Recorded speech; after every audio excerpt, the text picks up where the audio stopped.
Chapitre 1. Éveille ta conscience, la clé secrète de ta transformation.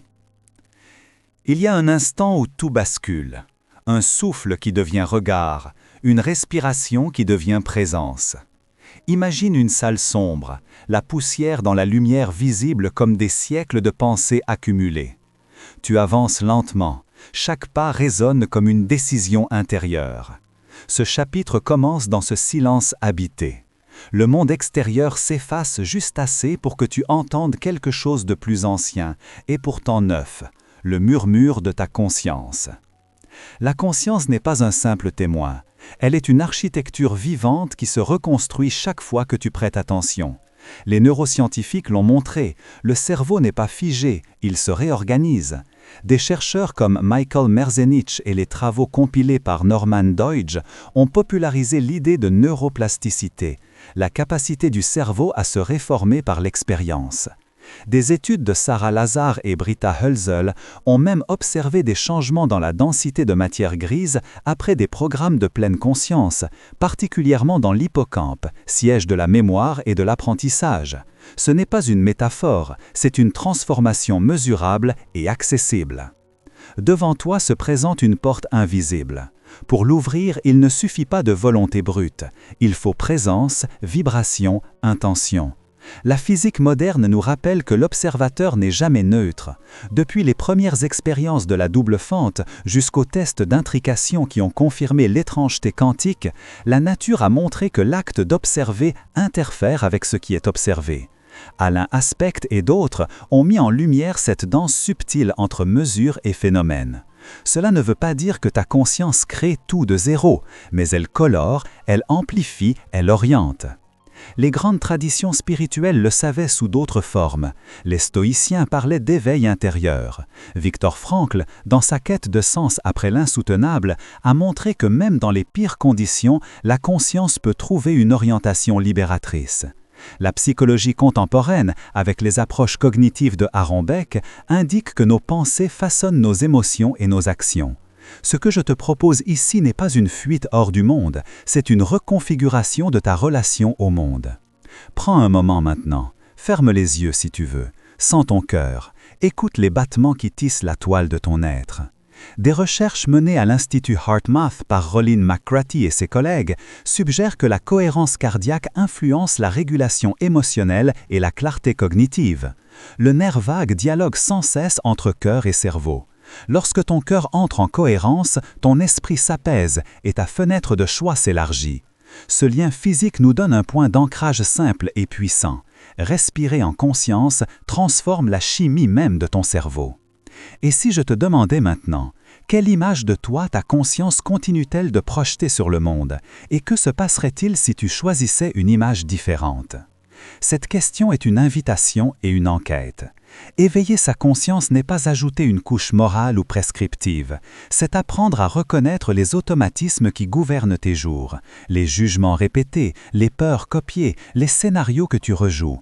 Le réseau du mode par défaut, identifié par Marcus Reich et ses collaborateurs, est la scène mentale où s'élaborent ces récits. Apprendre à observer ce réseau sans se confondre avec lui est le cœur de la transformation. Méditation, écriture, mouvement intentionnel, autant de chemins pour rencontrer ce narrateur intérieur. Dans l'obscurité de la salle, tu t'arrêtes devant un vieux miroir. Tu le touches du bout des doigts. Il te restitue une image fidèle, mais tu réalises qu'entre toi et ton reflet, il y a l'espace de la conscience. Cet espace est le lieu du choix.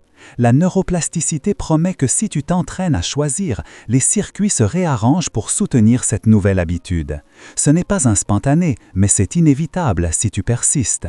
Historiquement, chaque grande transformation culturelle a commencé par un petit acte de conscience, un individu qui a choisi autrement et a inspiré d'autres à faire de même. La Renaissance, l'abolitionnisme, les grandes révolutions intérieures, toutes sont nées d'entretiens répétés entre cœur, esprit et action. Respire encore, sens le poids de tes mains, le relief de tes émotions. Tu as en toi une intelligence qui n'est pas seulement cérébrale, mais incarnée. La science moderne, la philosophie ancienne et les poèmes de ceux qui ont traversé la nuit convergent vers une même vérité. S'éveiller est une pratique plus qu'un état. Cela demande curiosité, patience et compassion pour soi. Avant de clore cette première rencontre, je veux te laisser avec une question qui te bousculera peut-être doucement. Quelle petite preuve pourrais-tu créer chaque jour pour convaincre ton cerveau que ta nouvelle façon d'être mérite d'être renforcée? La clé secrète de ta transformation n'est pas un secret exotique. Elle est une suite de gestes attentifs, répétitifs et aimants qui réécrivent ton paysage intérieur. Commence par un souffle, puis un choix, puis un autre. Et chaque fois que tu doutes, rappelle-toi que les grandes révolutions commencent à l'intérieur, là où la conscience enfin éveillée ouvre des portes que tu croyais verrouillées pour toujours. Et maintenant, une dernière question pour t'accompagner au-delà de ce chapitre. Si tu pouvais offrir à la prochaine heure de ta vie la pleine attention de ta conscience, que changerait-elle? Chapitre 2. Les pensées créatrices. Le pouvoir caché derrière chaque choix. Je vous invite à un voyage qui commence dans le silence d'une chambre à l'aube. Il y a un instant suspendu quand le monde n'a pas encore exigé votre attention et où une image, une phrase, une impulsion apparaît. Ce sont ces fragments invisibles qui tissent les grandes décisions. Ils sont minuscules, presque humbles, et pourtant ils portent un empire. Les pensées créatrices ne sont pas de simples rêveries, elles sont le souffle primeur qui façonne la réalité suivante. Imaginez un laboratoire cérébral éclairé par l'écran d'une machine à résonance magnétique. Les chercheurs observent des motifs de lumière cardinaux quand quelqu'un imagine bouger la main. Le même réseau s'anime que lorsqu'il bouge réellement. Cette réalité a été décrite par des chercheurs comme Jean Dessété ou Marc Genreau, mais surtout solidifiée par des expériences comme celle de Guang Yue et al. 1992, qui montra que la pratique mentale augmente la force musculaire par des adaptations neuronales. Ce que vous pensez prépare votre corps, ce que vous imaginez commence déjà à s'assembler dans la matière grise. Et la matière grise change. La neurobiologiste Sarah Lazare, en 2005, a montré que la méditation modifie l'épaisseur corticale. L'hippocampe s'épaissit, l'amygdale diminue. Nous portons la preuve que l'esprit sculpte le cerveau. Hebb l'avait formulé autrement, les neurones qui s'activent ensemble se connectent ensemble. C'est une scène capable de bouleverser une vie, parce que chaque pensée répétée grave un sillon, une habitude, un destin probable. Souvent, on croit que la pensée est seulement réceptive, qu'elle commente la vie. Mais qu'en serait-il si elle est aussi créatrice? Si, avant chaque geste, avant chaque mot, une petite impulsion, souvent inconsciente, oriente le chemin entier. Les célèbres expériences de Benjamin Libet ont montré que des potentiels de préparation cérébrale précèdent la conscience du choix. Cela alourdit le débat philosophique sur le libre arbitre, mais cela éclaire une possibilité pratique. Si nos impulsions inconscientes amorcent nos décisions, apprendre à les voir change le film. Que penseriez-vous si vos choix silencieux étaient sculptés par des habitudes invisibles et par des images que vous nourrissez chaque jour? Les traditions anciennes le savaient intuitivement. L'histoire raconte le chimiste Frédéric-Auguste Kékulé qui, face à une énigme, eut la vision d'un serpent se mordant la queue dans un rêve, l'image qui lui permit de concevoir la structure cyclique du benzène. Des éclairs de sens émergent souvent hors du programme conscient, comme si une chambre secrète de l'esprit mettait en scène les solutions. La science moderne pointe aujourd'hui les mécanismes, le cerveau associe, répète, recombine. La physique quantique, avec sa drôle de poésie, nous rappelle que l'observation modifie le système, que l'acte même d'interroger la nature influe sur son comportement à l'échelle microscopique. L'expérience des fentes de Young et les discussions sur l'effet observateur ne doivent pas être prises comme magie, mais comme une métaphore puissante. L'intention et l'attention font partie du processus. Les questions sont des instruments et l'attention les accorde. Ne sous-estimez pas le pouvoir de l'imaginaire dirigé. Les athlètes visualisent la performance et améliorent leurs résultats. Les patients répondent au placebo parce que la croyance active des circuits endogènes de récompense et d'analgésie mis en lumière par des études en imagerie cérébrale. Le noyau accumbens, le circuit dopaminergique, s'illumine quand la récompense est anticipée. Imaginer un succès déclenche déjà une chimie propice au geste. Si vos pensées modifient votre cerveau, et si votre cerveau commande votre monde, alors chaque image que vous entretenez est une graine. Mais il y a une nuance essentielle. La création n'est pas automatique. Une pensée répétée a du pouvoir parce qu'elle est entretenue. La neuroplasticité fonctionne comme un jardinier. Elle n'invente pas de miracle, elle cultive ce qu'on lui donne. Cultiver intentionnellement, c'est choisir les semences. Comment pourriez-vous, dès aujourd'hui, observer ces impulsions silencieuses et choisir les images qui nourrissent la personne que vous voulez devenir? Approchez-vous de ce processus avec tendresse. Les pensées ne sont ni bonnes ni mauvaises, elles sont des instruments. Apprenez à les accueillir, à les tester contre la réalité, à les remettre en théâtre. Exercez la discipline d'une attention aimante. Répétez des images qui renforcent votre courage, votre clarté, votre empathie. Pratiquez l'entraînement mental comme on répète une fugue, mesure après mesure, jusqu'à ce que la musique devienne votre seconde nature.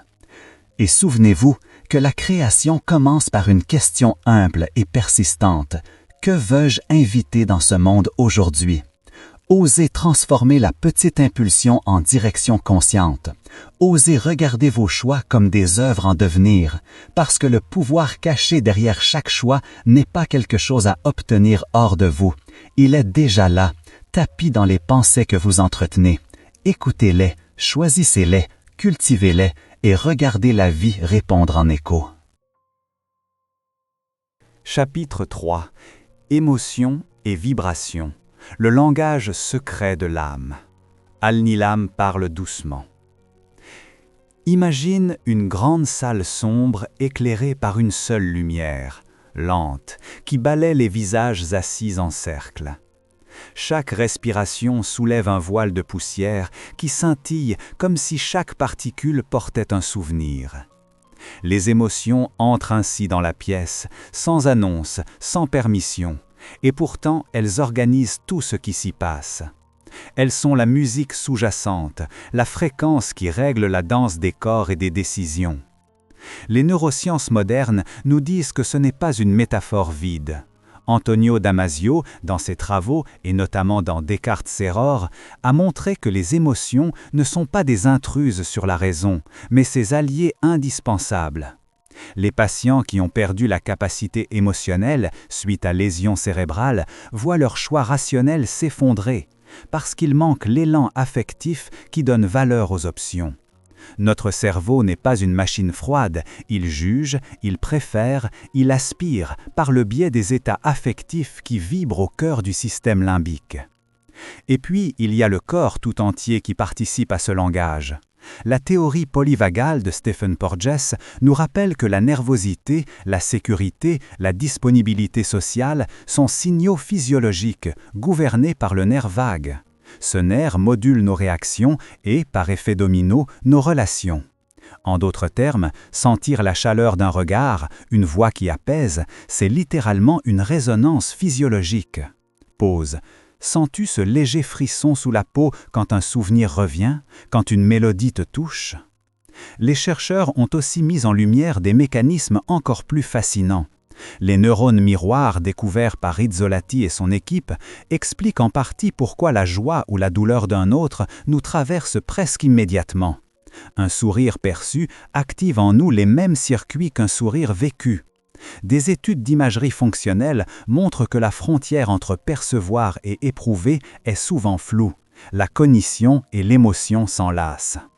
Et cela a des conséquences pratiques. L'empathie n'est pas uniquement un geste moral, c'est une synchronisation neuronale qui modifie la chimie du cerveau. Nos cœurs vibrent aussi avec un message propre. Les travaux du HeartMath Institute, notamment des études sur la cohérence cardiaque menées par McCarthy et ses collègues, montrent que la variabilité de la fréquence cardiaque, HRV, est corrélée à la capacité d'autorégulation émotionnelle. Lorsque le cœur entre dans un rythme cohérent, la clarté mentale et la résilience montent. Le corps devient un instrument d'écoute et d'émission. Vibrer de manière cohérente devient alors un outil pour façonner l'expérience intérieure. Pause. Quelle émotion voudrais-tu apprendre à entendre et à écouter comme on écoute une ancienne chanson qui raconte qui tu es? Si l'on glisse vers la physique, la métaphore de la vibration trouve des échos troublants. Les expériences d'intrication d'Alain Aspect dans les années 1980 ont trouvé que deux particules peuvent rester connectées de manière non locale, leurs états corrélés malgré la distance. Ce n'est pas une preuve que nos sentiments s'entrelacent à distance selon les lois de la mécanique quantique, mais c'est une invitation à repenser la séparation. Le monde n'est pas entièrement composé d'objets isolés, il est fait de relations et de champs. Les émotions dessinent des champs psychophysiologiques qui influencent et résonnent au-delà de l'évidence. Et alors que la science tisse ses preuves, l'histoire humaine accumule récits et pratiques qui reconnaissent ce langage secret. Les rituels, la musique, la prière, le conte, autant de dispositifs pour accorder des âmes, pour guider des vibrations. Les traditions contemplatives modernes et anciennes ont parfois devancé la science en invitant à l'écouter. Respirer avec présence, sentir la colère comme une vague qui passe, accueillir la tristesse comme une pluie qui lave. Les neurobiologistes contemporains explorent ces pratiques et trouvent des changements observables dans le cerveau et le corps. Pause. Si ton âme pouvait te parler par une vibration, que te dirait-elle maintenant, dans ce moment précis? Je te propose une image finale. Allonge-toi mentalement sur un lac au crépuscule. Les émotions sont les pierres que nous laissons tomber à la surface. Certaines font des ricochets, d'autres plongent et ébranlent, d'autres encore font naître cercles qui s'éloignent jusqu'à toucher des rives imprévues. Tu ne peux pas empêcher qu'une pierre tombe, mais tu peux apprendre à observer la résonance qu'elle crée, à réguler la force de ton geste, à accueillir la surprise de l'onde. Apprendre le langage des émotions, c'est développer une oreille fine pour ces vibrations. C'est reconnaître que l'âme parle par frisson, par chaleur, par tension, et que la science confirme cette danse. Prendre soin de cette conversation intérieure, c'est cultiver une sagesse incarnée, une résonance choisie. Al-Niram pose une dernière fois. Écoute ton propre lac. Nul besoin de précipiter la réponse. Respire, observe, réponds lorsque l'onde revient à toi. Chapitre 4. La méditation vibratoire. Le pont vers ta richesse intérieure. An-Nilam entre en scène comme une lumière douce qui effleure un visage encore endormi. Imagine une pièce silencieuse, sauf pour le souffle qui trace un sillon chaud dans l'air.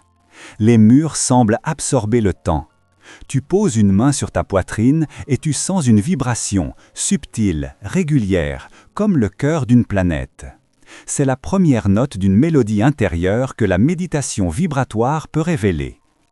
La méditation vibratoire n'est pas une mode, c'est une pratique ancestrale, héritée des chants védiques et des pratiques tibétaines qui utilisent le son, le ton et la résonance du corps pour aligner l'esprit et le système nerveux. Mais ce n'est pas que poésie. Les neurosciences contemporaines commencent à cartographier ces paysages invisibles. Des études montrent que la pratique régulière de la méditation modifie la matière même du cerveau.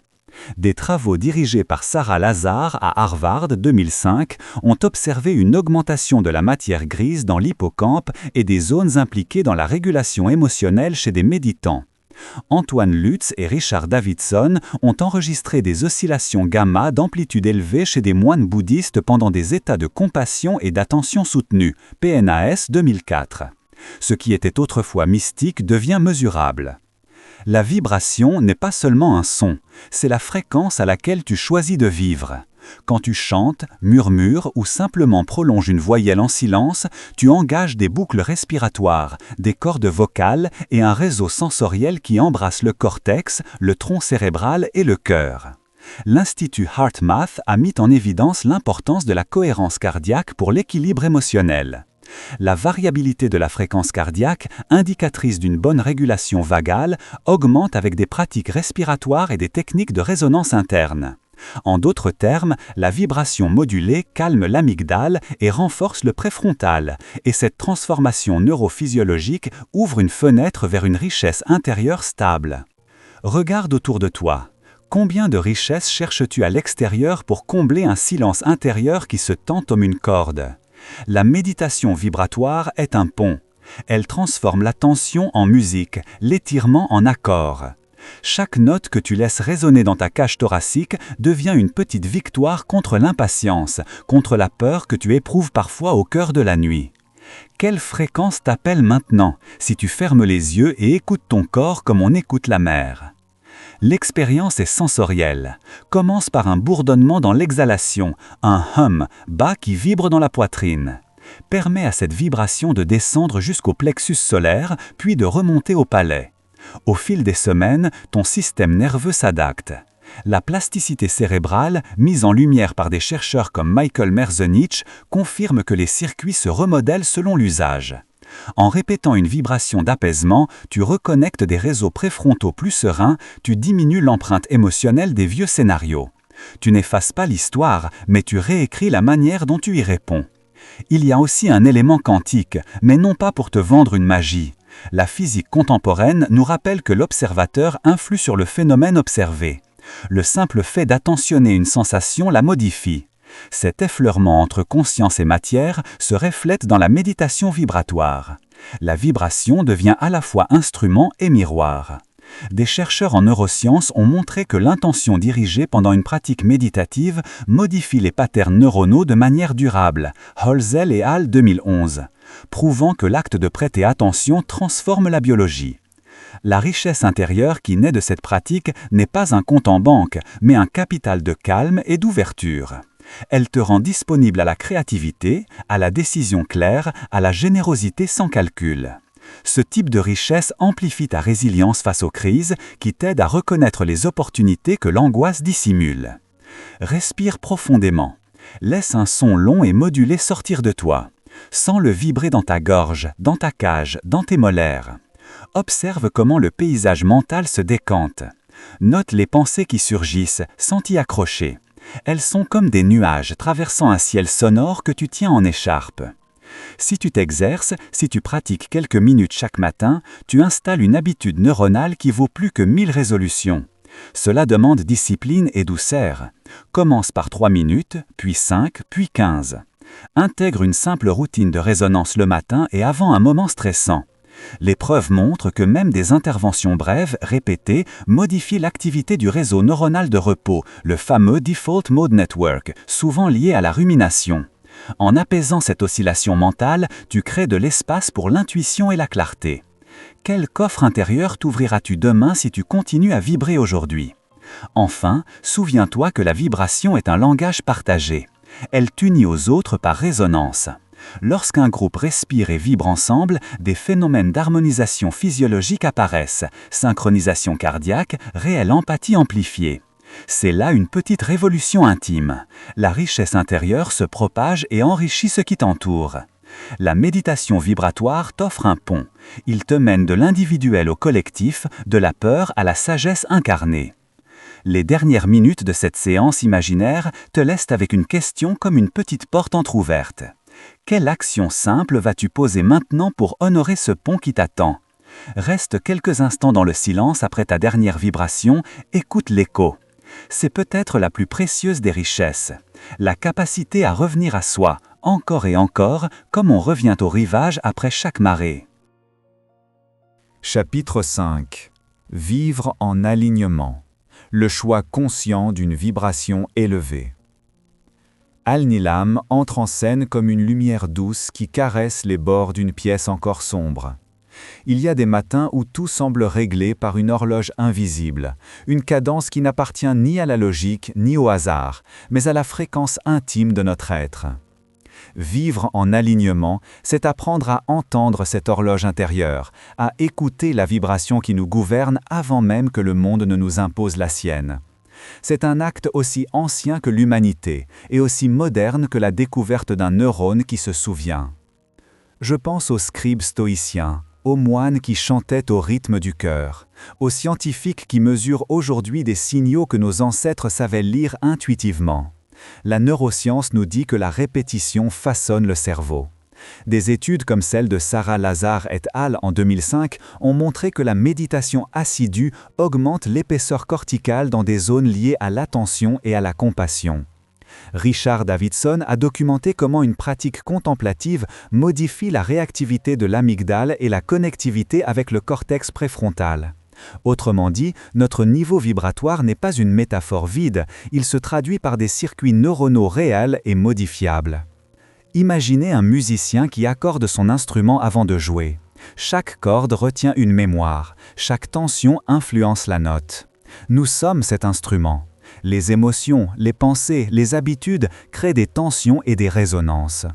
Les chercheurs du HeartMath Institute ont montré que la cohérence cardiaque et la variabilité de la fréquence cardiaque sont des marqueurs physiologiques d'un état émotionnel équilibré.